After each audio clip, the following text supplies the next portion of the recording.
The old fire pit was still warm. No one was around. I should have trusted my gut when we saw the first guy.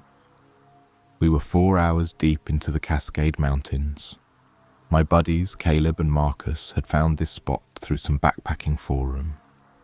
They were all about the off-the-grid, zero-signal, no-one for miles vibe. I liked that too, in theory.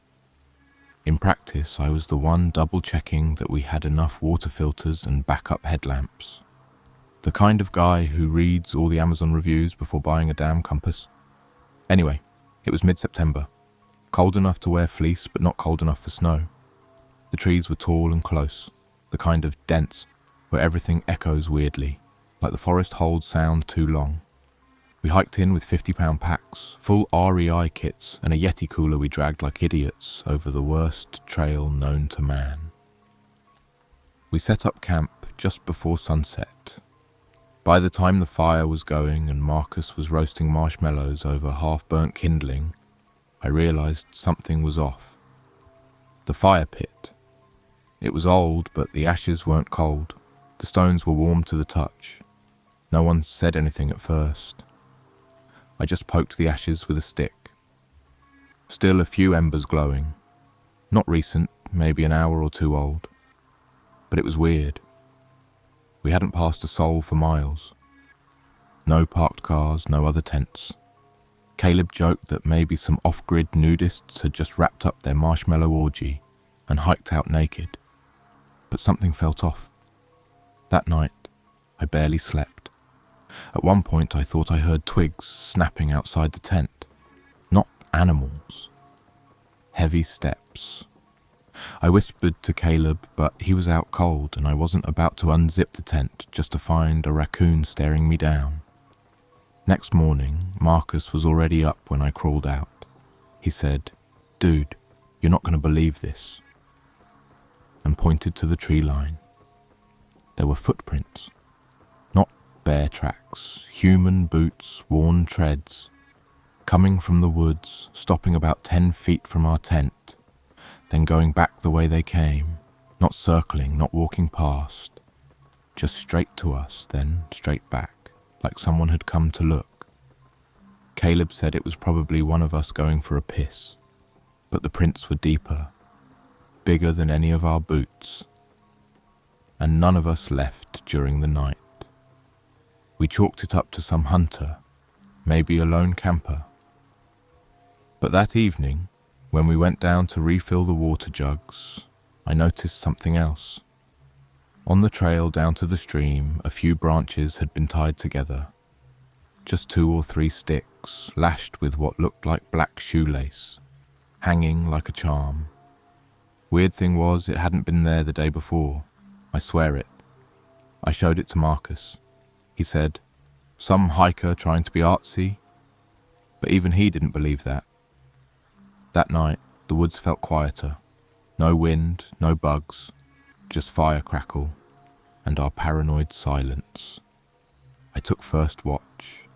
Yes, we decided to take turns staying up because none of us wanted to sleep. That's how far the vibes had gone downhill. At around 1 a.m., while Caleb and Marcus were out cold, I saw something. A flicker between the trees.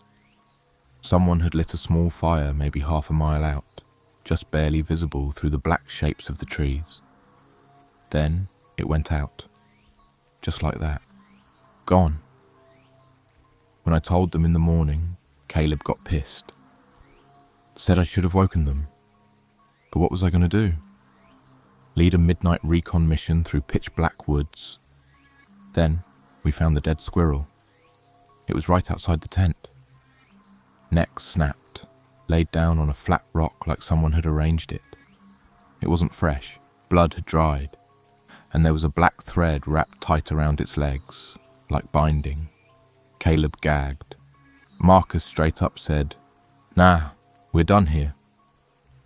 We broke camp by 8 a.m., packed everything, hiked fast, barely stopped for water, didn't talk much except to curse every fallen log and switch back. The forest suddenly felt alive, not in a good way, in a watching way. When we got back to the trailhead, Caleb's truck was the only one there. No other cars, no ranger vehicles, no signs of other hikers, but when we opened the back to toss in our packs, there was something sitting in the bed of the truck. A single marshmallow, burnt just on one side. We didn't say a word. We just got in, slammed the doors and drove like hell out of there. But I can't stop thinking about it because here's the thing. The fire pit was still warm and no one was around. I thought once we hit pavement, once we got far enough from that trailhead, the dread would fade. It didn't. If anything, the silence in the truck was louder. Caleb drove like he was trying to outrun something invisible, hands white-knuckled on the steering wheel, his mouth a tight line. The whole drive out of the Cascades, nobody said much. Marcus sat in the back, staring out the window like he was watching for something to follow us. I just kept glancing at the bed of the truck, half expecting to see another marshmallow back there. Or worse. We didn't even stop for food, just burned through gas until we hit a cheap-ass roadside motel outside of Leavenworth. We got 2 rooms, but none of us wanted to be alone, so we crammed into one and left the lights on. That's when Caleb cracked. He waited until Marcus was in the shower, then leaned in close, whispering like we were still in the goddamn forest. "I didn't tell you guys everything," he said. "The night before we left for the trip, I got this weird DM. I blinked. From who?" He hesitated. "No name, just a blank profile. Said, 'Don't go north, they don't like uninvited guests.' I laughed at first, thought he was messing with me, but Caleb didn't laugh. He just kept staring at me, dead serious. Thought it was a prank, figured it was Marcus being a dick. But now, man, I don't know." The shower cut off. Caleb shut up instantly, but his words stuck with me. That anonymous warning, that someone knew where we were going before we even went. Later that night, I couldn't sleep. The motel AC made this wheezing noise like it was struggling to breathe. Marcus snored, Caleb twitched in his sleep, and I just laid there, staring at the popcorn ceiling. Then my phone buzzed. No number, just a message. "You shouldn't have left." I sat bolt upright, heart in my throat. My fingers were shaking when I showed it to Caleb. He went pale. Marcus mumbled something in his sleep, rolled over. We left the motel before sunrise. Caleb refused to check his DMs. We just wanted to get the hell back to Seattle. But here's the thing. It followed us. 2 days later, Marcus called me in the middle of the night. He was breathing heavy, panicked. Said someone had been outside his apartment, just standing there, staring up at his window. When he went down to check, no one was there. But a dead bird was lying on his front step, wings splayed out, neck twisted, wrapped in a black shoelace, the same kind as the squirrel. I tried to stay rational.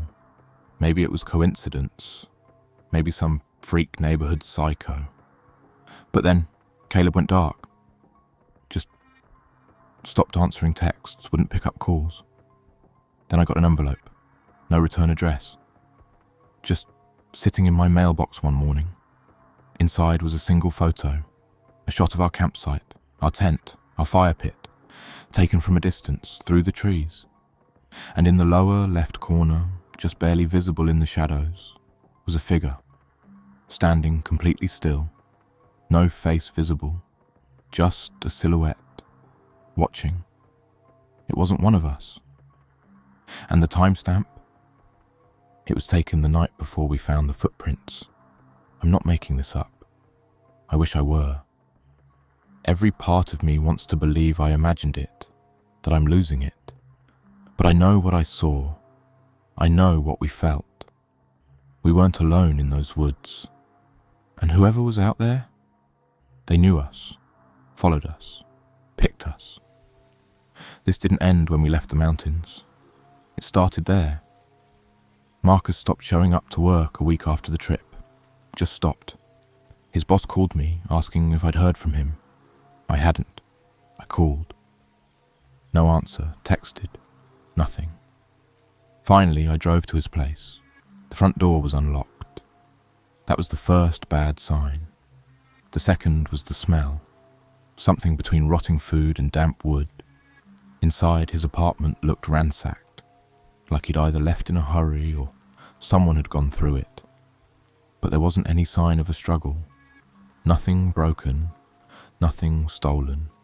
Just weird. All the windows were covered with tinfoil and black duct tape. The lights didn't work. He'd unscrewed every bulb. In the middle of the living room was a ring of melted candles, burned straight down to wax puddles, and in the centre, this notebook, a spiral-bound thing, torn at the edges, soaked in coffee or something darker. Every page was full of scribbles, numbers, maps, words repeated over and over. They watch at night. They don't blink. Don't answer if they knock. They want you scared. Warm fire, dead eyes. On the last page, he talked to me again last night. He said I can't leave. I'm not allowed. I called the cops, filed a missing person report. They took the notebook. Didn't seem to take it seriously. That night, I got another message. This one wasn't a text. It was a voicemail. No caller ID, just a faint clicking sound. Then a man's voice, low, cracked, too close to the mic. He whispered, "You made it out once. You think you can do it again?" Click. End. I threw up, just straight up bent over the bathroom sink and hurled. The voice didn't sound familiar, but something about the way he said it, too slow, like he enjoyed every syllable, made my skin crawl. I didn't sleep that night. I kept the lights on, stayed in my living room with a kitchen knife. At some point I must have nodded off because I woke up just before dawn and the front door was cracked open. I never leave my door open. No one was inside, nothing was taken, but on the coffee table was something that hadn't been there the night before, a Polaroid. It showed me, sleeping on my couch. The angle was from inside the room. I don't remember screaming, but my neighbours called the cops. They showed up, did the whole sweep, no fingerprints, no forced entry. Just a deeply shaken guy with a photo he swears he didn't take. Caleb still wasn't answering, so I drove to his apartment. His place was on the edge of town, one of those ugly buildings with chain-link balconies. I buzzed up. No answer. I tried calling. Nothing. Eventually, some teenager let me in while walking his dog. I found Caleb in his kitchen. He was alive. Barely. Looked like he hadn't eaten in days. Pale. Trembling. He had blackout curtains taped up, a baseball bat by the door, and cans of beans stacked in the corner like a bunker. He didn't say hi. Just looked at me and said, "You shouldn't have come." I told him everything. Marcus gone. The Polaroid. The voice message. Caleb didn't flinch, just nodded slowly.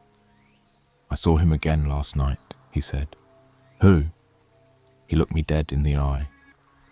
"The guy from the woods." I sat down, tried to hold it together. Caleb told me he'd seen someone watching from the alley behind his place. Twice. The same shape, same posture. Just some standing there. Still. And one night, he swore he saw the guy reach up and lick the outside of his window. Slowly, smearing the glass. He didn't report it. "What are they going to do?" he said. "It's not a crime to be creepy." Then he asked me something that genuinely scared me. "Do you think maybe this isn't about the woods?" I blinked. "What do you mean?" he swallowed. "Maybe it's not that we went into their place. Maybe we were brought there."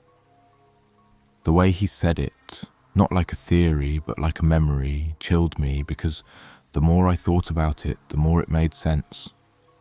None of us picked that trail. Caleb did. And Caleb only found it because someone posted a link in a private forum. A random user, no history. The post was gone now. Account deleted. What if they'd been setting us up? What if this wasn't random? We were never alone up there.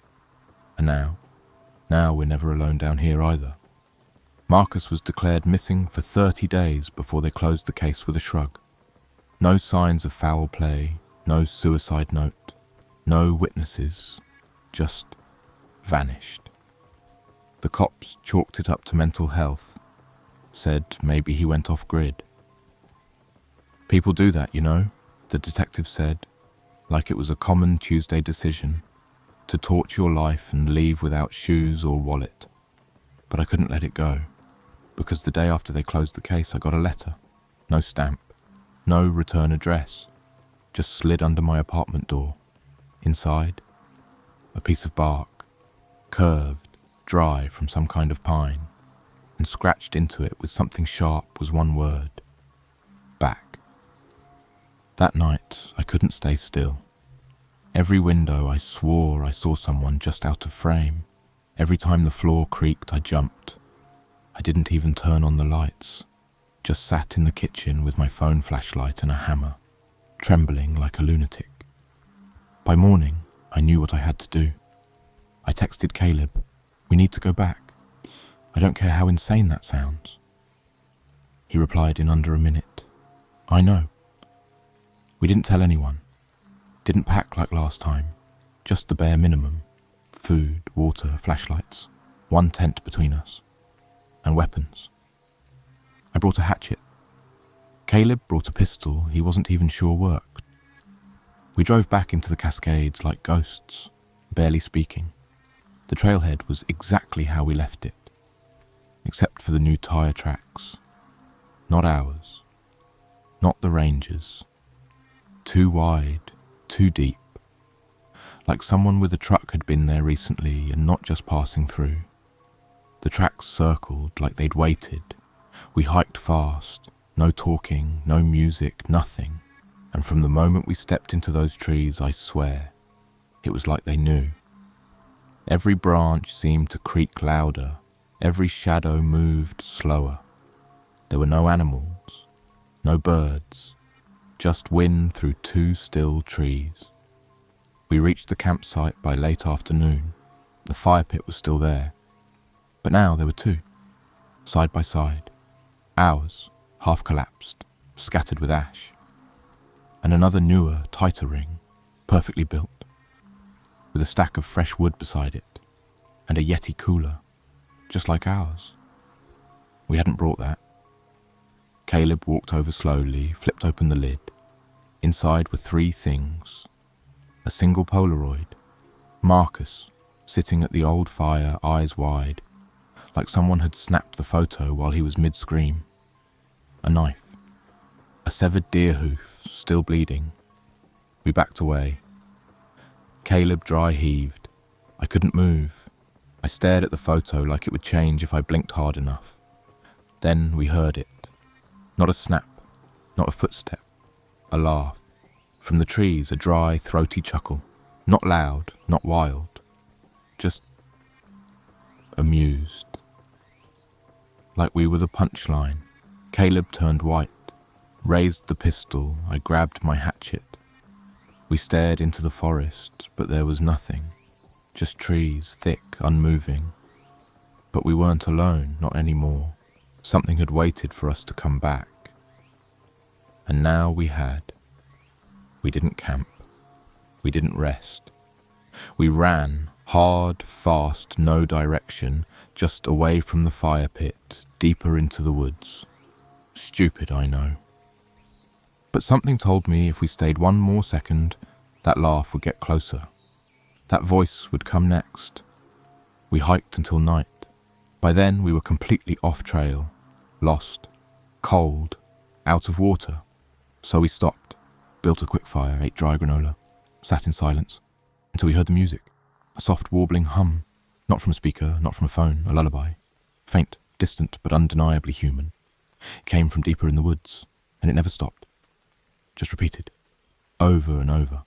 A voice, old, maybe male, singing off-key like it was the only song he ever knew. Caleb stood up, mouth open. "Do you hear?" Don't move, I whispered.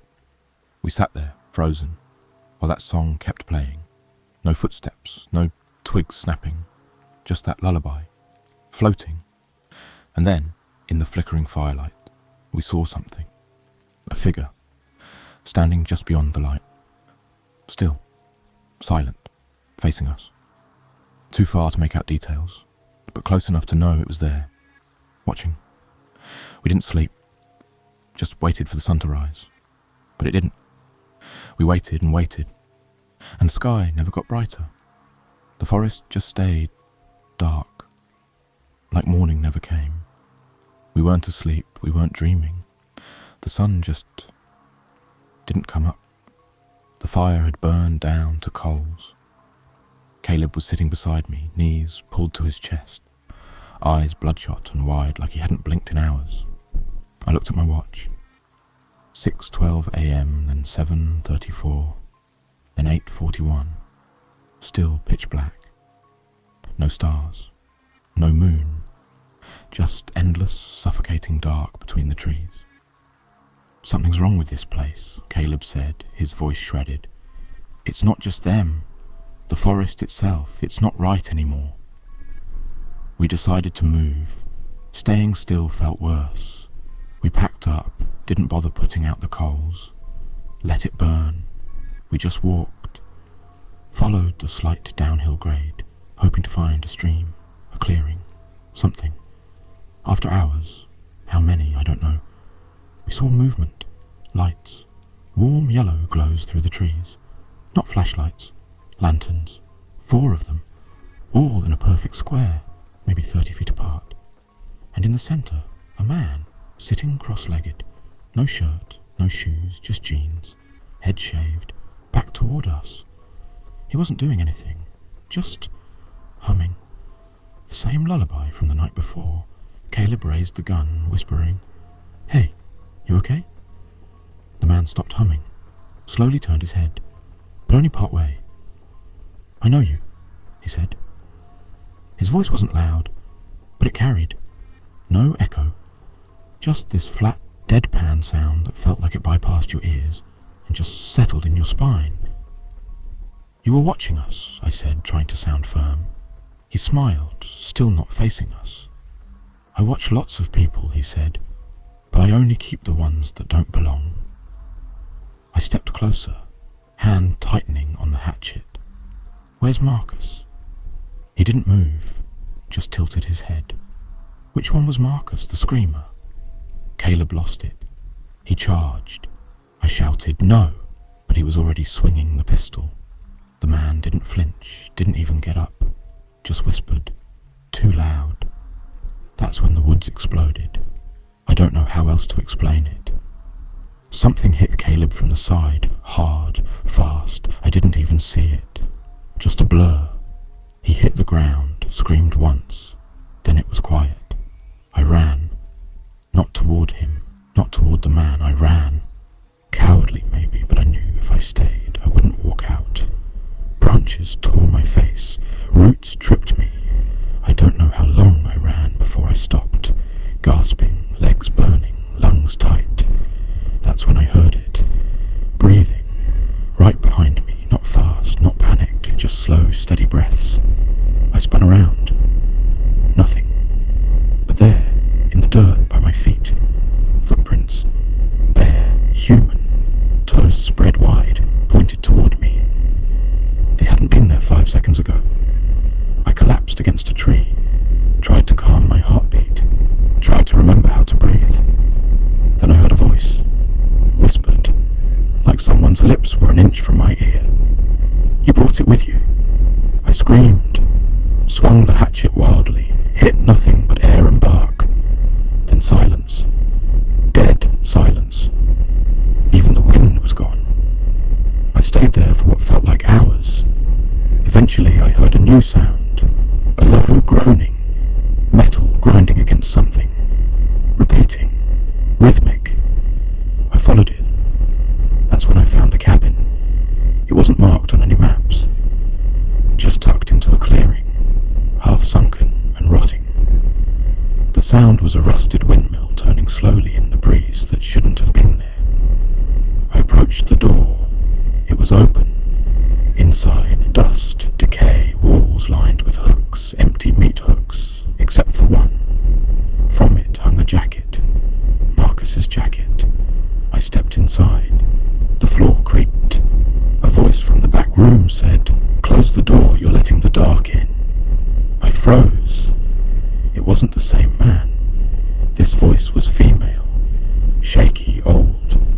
stepped closer, peered around the corner.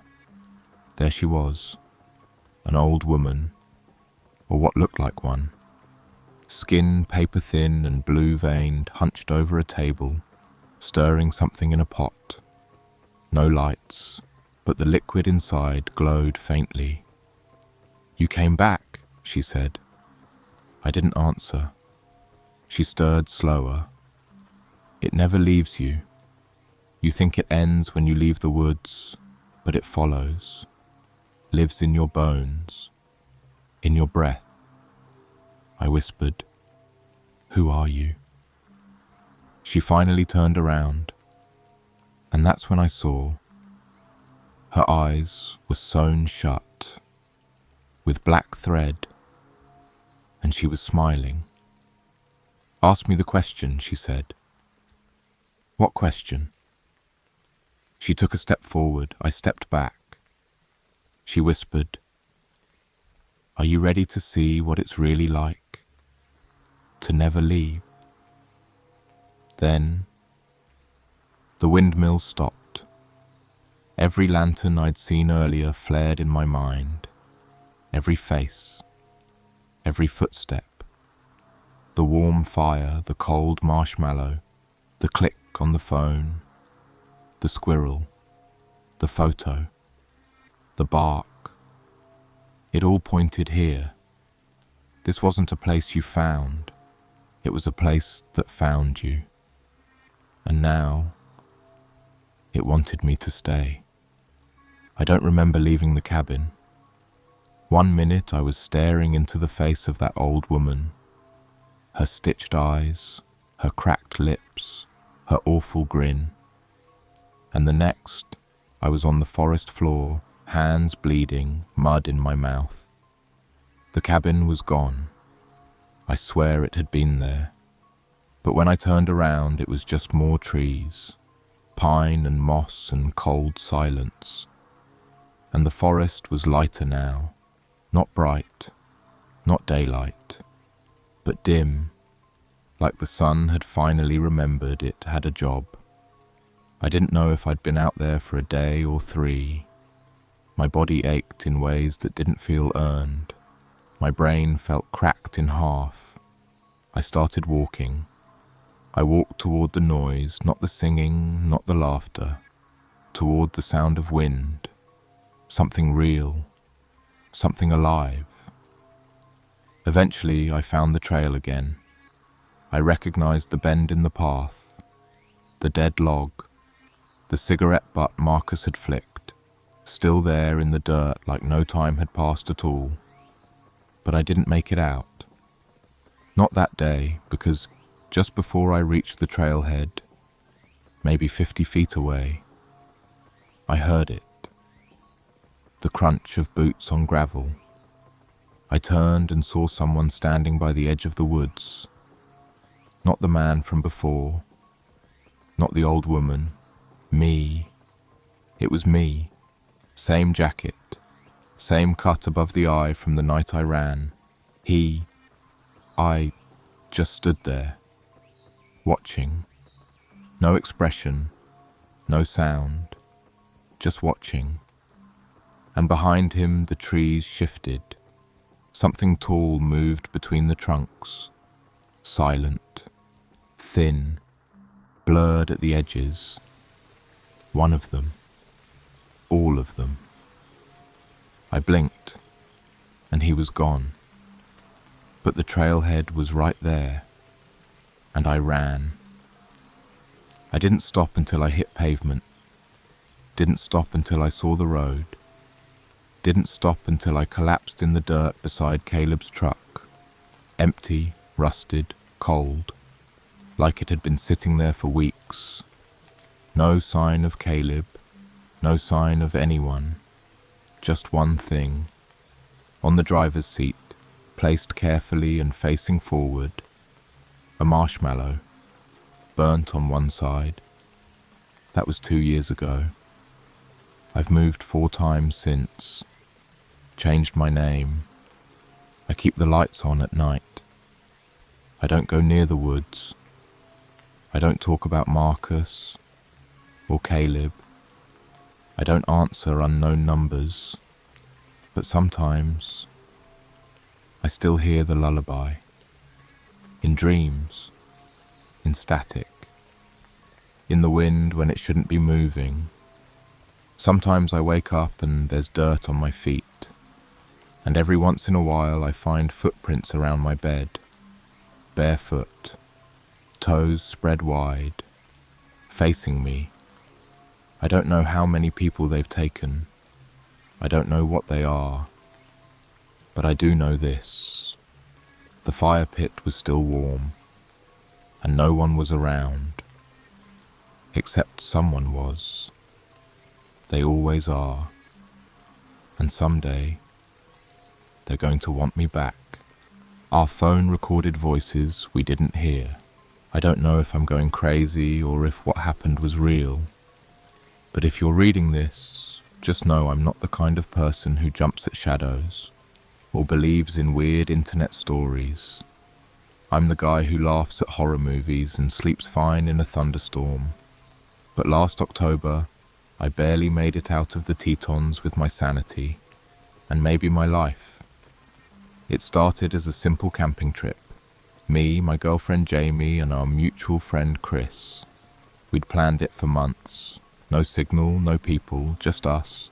Some Yeti coolers, a Costco tent, and that damn old Nikon DSLR Chris swore would capture the soul of the wild.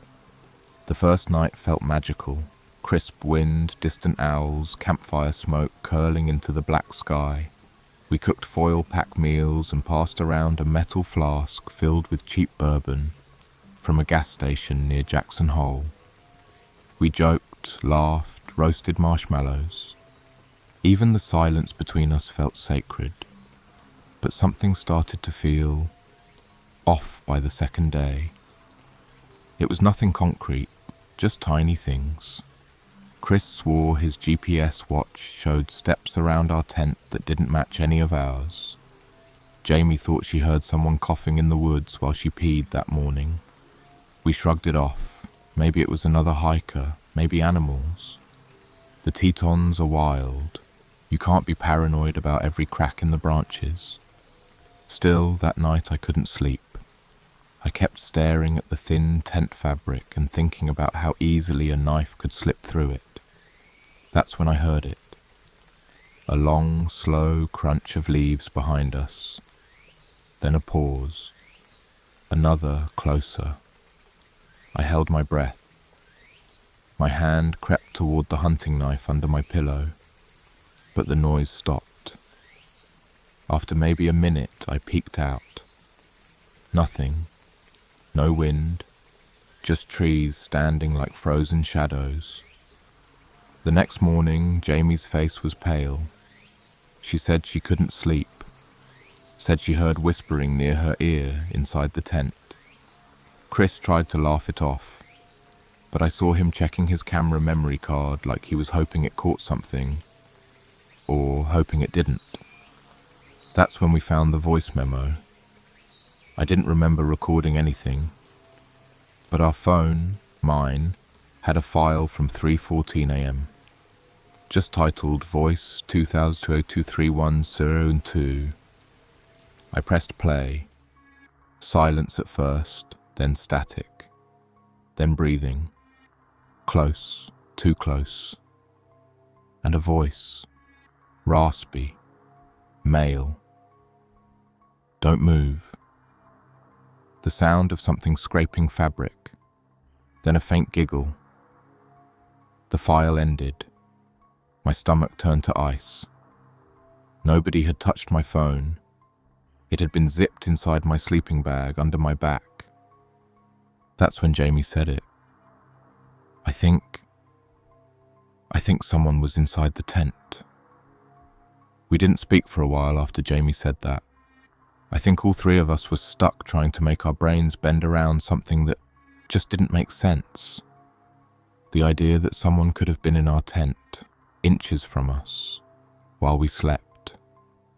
It wasn't something you just accept. You try to disprove it. You need to disprove it. Chris was the first to move. He opened his backpack and started pulling out gear. "Let's just calm the fuck down," he said, in that same tone you use when someone's freaking out in an elevator.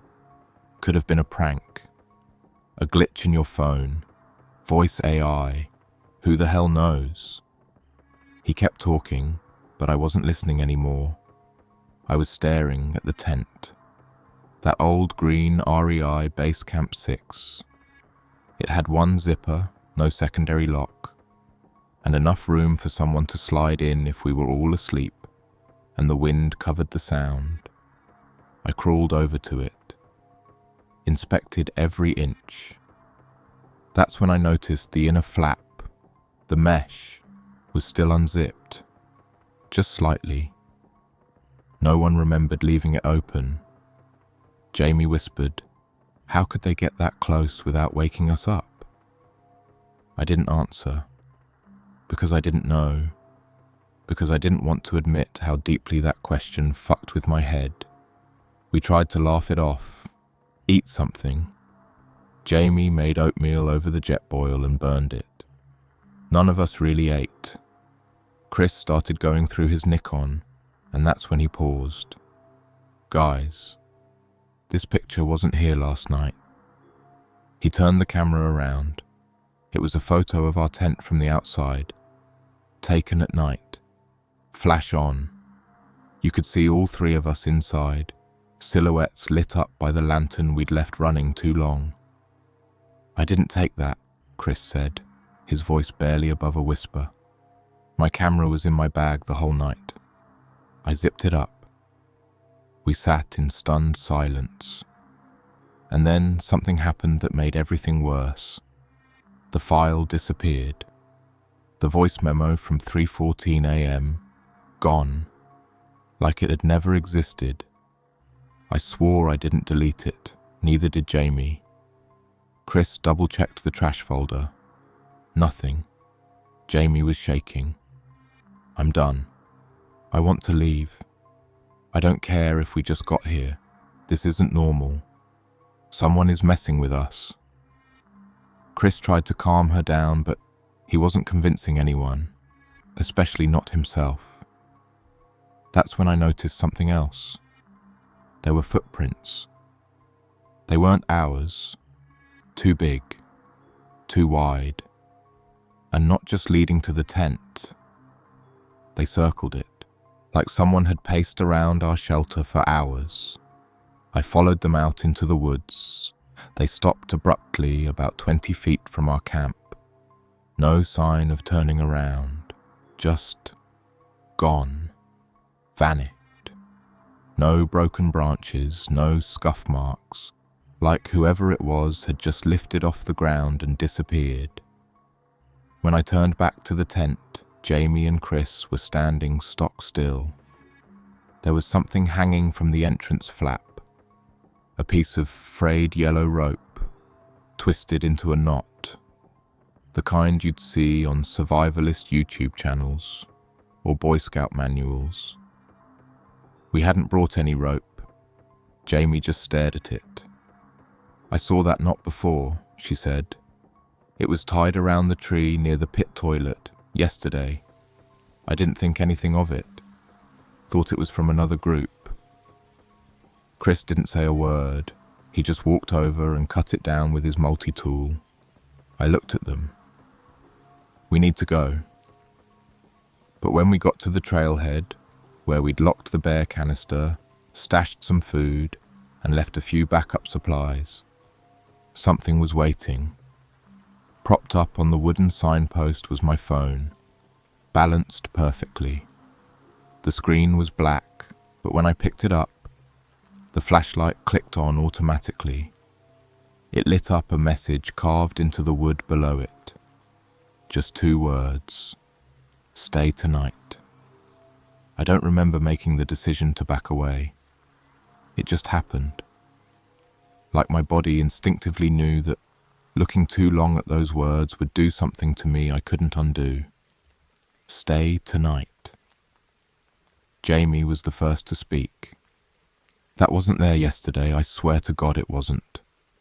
Her voice was rising, shaky, almost brittle. Chris didn't say anything, just took out his knife and scraped at the letters like he could erase the meaning by scratching away the wood. "Why?" I said. "Why would someone write that?" Chris finally spoke. "Because they want us scared, or they're playing a game, or they're fucking unhinged." His eyes were wide, flicking around the trees like he expected someone to step out, clapping, laughing, like this was all one sick joke. But no one came. The forest didn't feel peaceful anymore. It felt heavy, like the trees were listening. We didn't debate leaving. That decision had been made the second we saw the rope. But when we went to get our bear canister and packs, the backups, the food we'd left away from camp like every REI guide tells you, they were gone. Not torn open, not scattered like a bear had gotten to them, just gone, lifted, taken, and in their place was something else. A single hiking boot, old, faded red laces, one toe rotted through. Chris picked it up slowly. "This is mine," he said. "This was my boot from 2019. I threw it away after Rainier. It had a gash right here." He pointed at a tear along the side.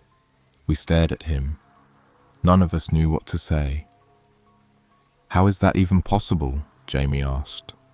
"You threw it away. How would someone—" She stopped mid-sentence, because we all heard it. A camera shutter, loud, mechanical click, close. Maybe 20 feet to our left. Chris spun around, raised the Nikon, aiming wildly. "Hello? Who's there?" No answer. Not a whisper, not a footstep. I pulled Jamie back toward the tent. "We need to pack. We need to go now." But Chris wasn't listening. He was stomping through the brush, cursing, yelling, chasing shadows. "Fucking cowards! Come out, you sick pieces of—" Then he stopped, dead silence. Jamie and I looked at each other. I yelled, "Chris!" Nothing. We ran toward where we last saw him. My lungs burned. I was half expecting to find blood, or nothing at all. But he was there, just standing, staring at something hanging from a low branch. It was his Nikon, strapped to a noose of paracord, swinging slightly like someone had just walked away from placing it there. He turned to us, pale. "I didn't do that." He was shaking. I took the camera down, unlooped the strap, powered it on. There was a new folder, one video, no title, just a timestamp, 03:29 a.m. I didn't want to press play, but I did. The screen was dark, then slowly lit up by a flashlight beam. It was our tent. The view moved closer. Inside you could see us sleeping. Me, Jamie, and Chris. The camera held on us for a full minute. Then it panned to the left, showed a hand, pale, veiny, long fingers, holding a knife, and then a voice, whispering, "You're not listening." That was it. We all stood there, not knowing what the hell to do, how to move, or if we even could. Then Chris threw up. We packed fast. No talking, just shoving gear into bags, grabbing what we could. And then we heard it again, not the shutter, not a whisper. This time, it was someone humming, soft, childlike, off-key. It was coming from the woods, a tune I half recognized, like a lullaby someone might hum in a hospital ward or an old folks' home. Jamie froze. "That's the tune from the voicemail." "What voicemail?" I asked. She fumbled for her phone, scrolled, pressed play. It was another file, one I didn't know she had. Humming, the same off-key tune, but this one had words at the end. "Stay, We're not done yet. We didn't speak much on the way down. It was like our bodies were moving on autopilot, feet pounding dirt, eyes locked on the trail, ears perked for every twig snap and distant bird call that might have been something else. Chris walked ahead, silent, holding his knife like it was the only thing between him and losing his shit. Jamie kept close to me, clutching her phone like a lifeline, like she was afraid it might suddenly disappear from her hand the way the voice memo had. I kept checking behind us, every damn minute, because the humming had followed us. It would drift in and out, always just at the edge of hearing, always off to the left or the right, never in front, never behind, just circling. We were maybe 5 miles from the base when we came to the clearing. That's when we saw it. A lean-to. Not some old hiker's shelter or weather-beaten ranger post. This was fresh. Pine branches snapped and lashed together with synthetic cord. The same kind used in paracord bracelets. Inside it, a tarp. Walmart blue.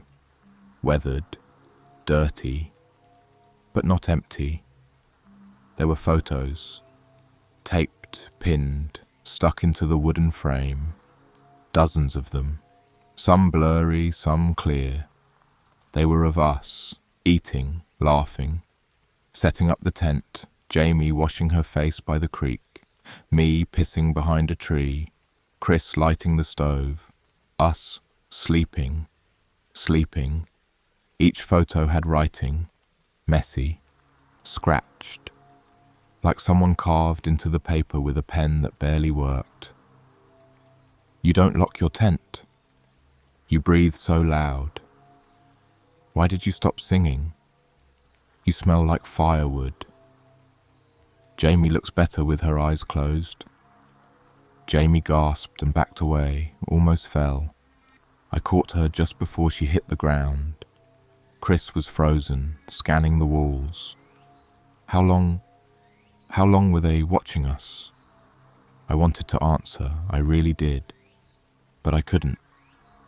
Because that's when I noticed my phone. Pinned dead center of the wall, duct taped to a board. Its screen was on. Recording. Red dot blinking. I snatched it down. New file. Live recording. Time-stamped just minutes ago. I hit stop. Saved it. Played it back. Static. Then the sound of branches cracking, breathing, and a voice. I like this game. We burned the lean-to.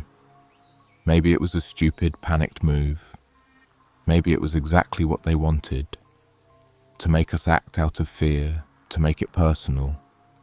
But we weren't thinking straight. We didn't care. Chris poured what was left of our stove fuel on the walls and lit it with his flint striker.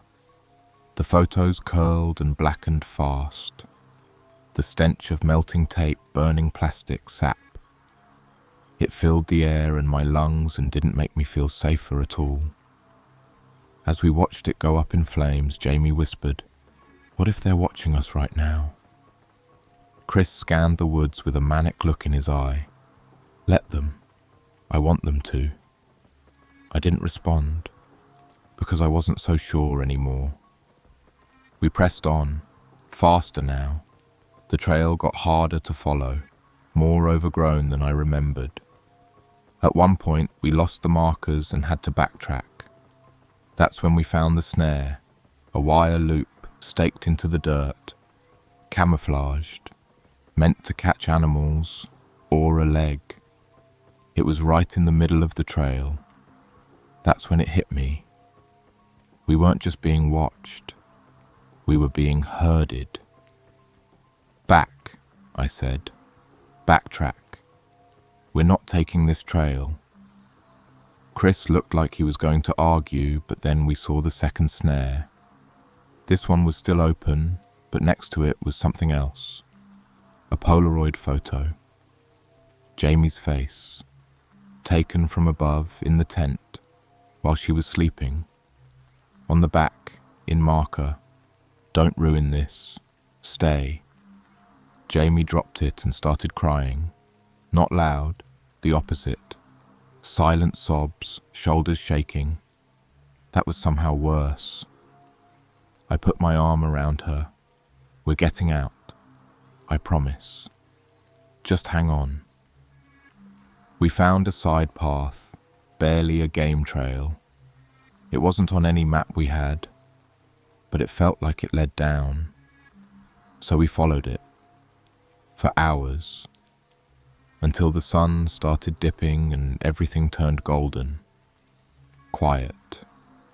Too quiet. No birds. No insects.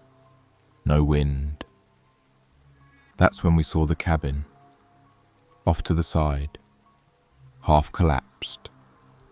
Like it hadn't been used in decades. Except there was a light on. A dull yellow glow leaking through the cracks in the slats. And inside, we could hear it. The recording. My voice. Talking. Laughing. Then Chris. Then Jamie. And then something else. A voice. Guttural. Not any of us. "They're here. Don't scare them yet." I don't remember consciously walking toward the cabin. My body just moved, like it was drawn, or like I had to confirm something terrible before I could breathe again. Chris grabbed my arm. "Don't go in there. That's exactly what they want." But Jamie was already stepping forward, her phone raised like it was a flashlight or a shield. We got closer and the details sharpened. The door was half rotted, splinters curled like dead bark. The window was covered in plastic sheeting duct taped in place. The light inside wasn't electric, it flickered. Lantern maybe, or candles. The wood creaked under our weight. We didn't speak. The recording was louder now. It was us. A conversation we'd had our first night, laughing about Chris forgetting to pack actual coffee and bringing those awful instant packets instead. It wasn't just creepy. It was impossible. That conversation hadn't been recorded. We hadn't even had our phones on us that night. So who the fuck was recording? And how? Chris whispered, "We can't go in. We can't." But Jamie was already at the door. She pushed it open. The smell hit first, rot and mildew, something sour under it, like sweat that had soaked into wood for years. The inside was lined with tarps, the kind you'd buy cheap at Walmart. Over the walls, the floor, even the ceiling, and hanging from every corner were phones, dozens of them. Old Nokias, burned out Samsungs, cracked iPhones, all duct taped in place, all pointed inward, toward the center, where a single wooden chair stood. And on that chair, tied upright with what looked like climbing rope, was a mannequin, dressed in Chris's clothes, same jacket, same faded flannel, even the same boots. Its head was a mask, a cheap plastic Halloween thing, stretched and warped with heat. 2 holes gouged for eyes, the mouth crudely slashed into a grin, and on the chest, pinned with a hunting knife, was a piece of paper. It said, "You make such beautiful noises." Jamie made a sound I'll never forget, like she was choking on a scream. That's when the phones turned on, all at once, screens lighting up, some with video, some with text, others just flashing images. Our faces, our campsite, pictures from our Instagram feeds, grainy shots of us sleeping. Then the recording changed. Not a memory. A new one. It was us. Standing in the cabin. Real time. On the speakers of a dozen phones we heard ourselves. And then another voice, close, somewhere behind us. But we couldn't find it. Whispered, "You look better scared." Chris pulled Jamie back. I grabbed the hunting knife from the mannequin's chest and held it out. We backed out of that cabin like it was radioactive. Once outside, we ran. I don't mean panicked horror movie running. I mean sprinting. Full speed, hearts in our throats, lungs tearing open with every gasp. Branches whipped our faces, roots snagged our boots. At one point, Chris fell, gashed his arm, but we yanked him back up and kept going. And still, we heard it. The humming, off-key, following, never chasing, just nearby. Like whoever it was didn't need to run, because they knew we couldn't outrun this. We stumbled into a creek, ice cold, waist high in some parts. Jamie nearly lost her footing, but Chris caught her. We crossed because it felt like something you're supposed to do when you're being followed. Cross water, break a scent trail, whatever. We found a ledge, climbed it, set up a temporary shelter behind some rocks. Didn't speak for a long time, just sat there, wet, shaking, staring into the dark. Chris broke the silence. "They're not following us for fun." I looked at him. "What are you saying?" He didn't look back. "They've done this before." And then he told us something he hadn't told anyone. Not even Jamie, though they'd known each other since high school.